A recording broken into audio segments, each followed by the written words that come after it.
Ito, issue pa rin ang putik. Walang kuryente oh. Mamatay ang putik. Hanip na yan. Oh, taragis talaga.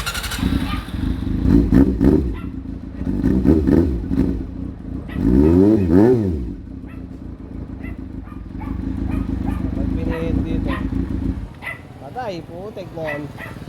Isip.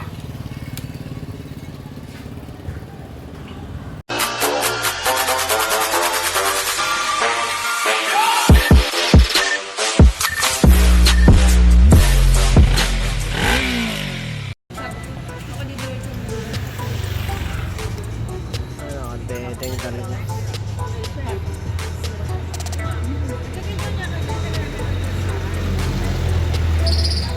Ate, ano kaya? Order na ako, no?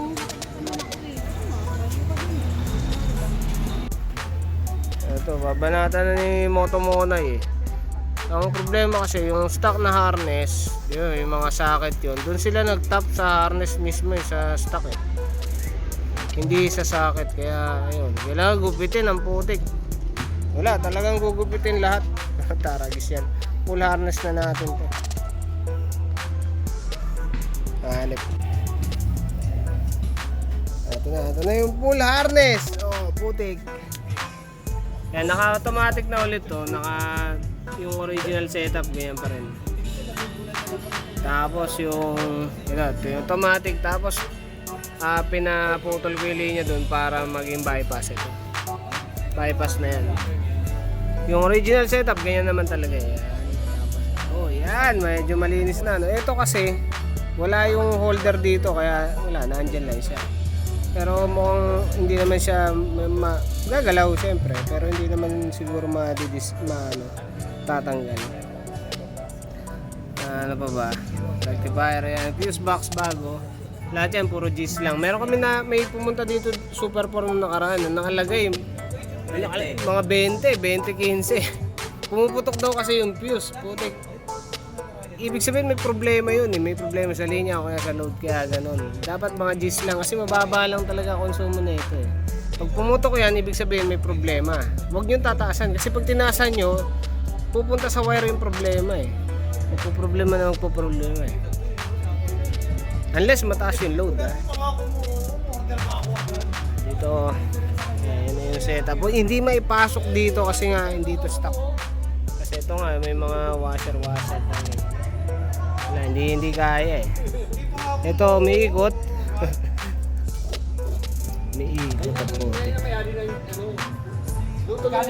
Okay na to. Pati yung side stand, binuhay na rin yung side stand na pagka kinambi mo na naka side stand, mamatay eh.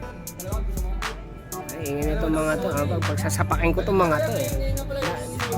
Daming maingin dito. Pagsasapakin ko itong mga to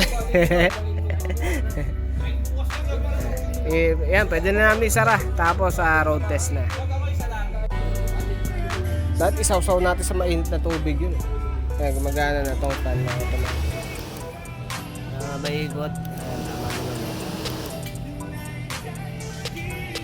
Ito, para matest nyo yung automatic, itong yan, pwede nyo naman short to eh. Kaya ugutin nyo lang to, dikit nyo dito.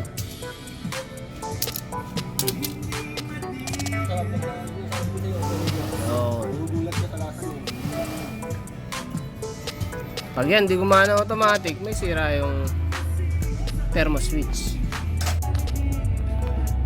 Pwede lang umuwi, putik. Hanap na yan.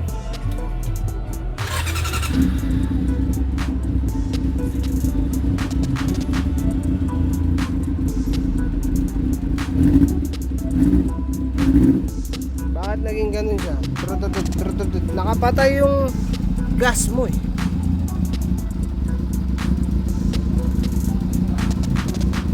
Parang gasolina eh. Kasi maayos to eh.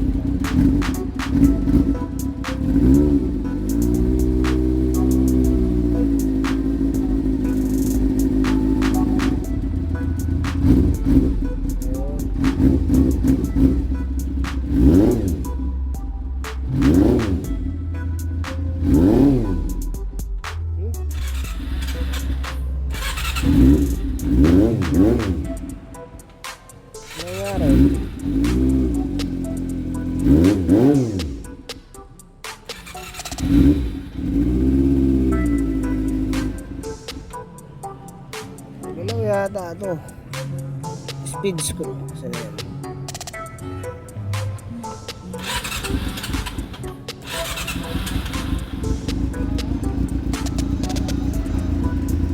Hirap ah. Kaliwa kasi yung ano, ang camera.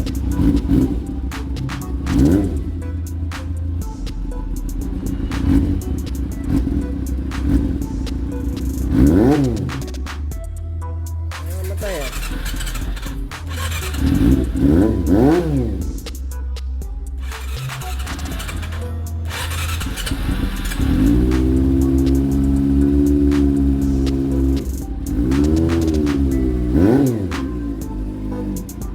Order natin, ba't nagkagano yan? Ba't nag-reach?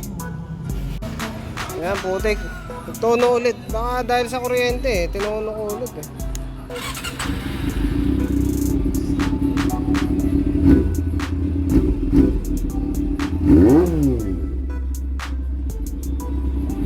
Dadaan yung numero.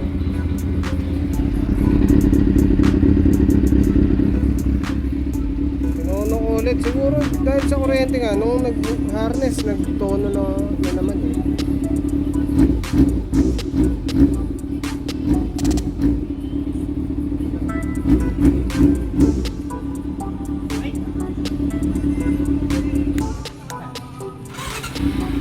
Van. You want a van? Alright.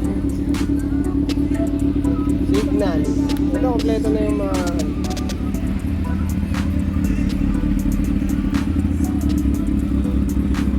Right. Right.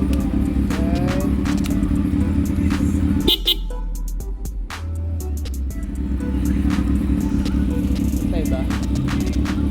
Asa?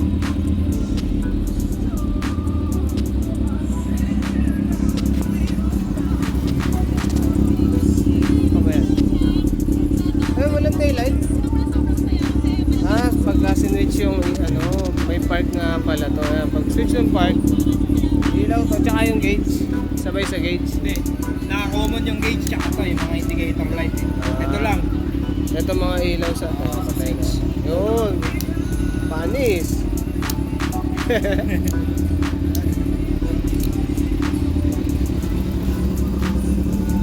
Ay, look.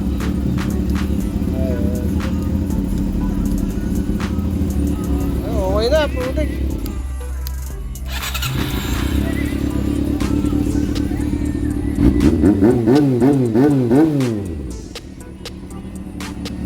Oh, uwi na to. Putik.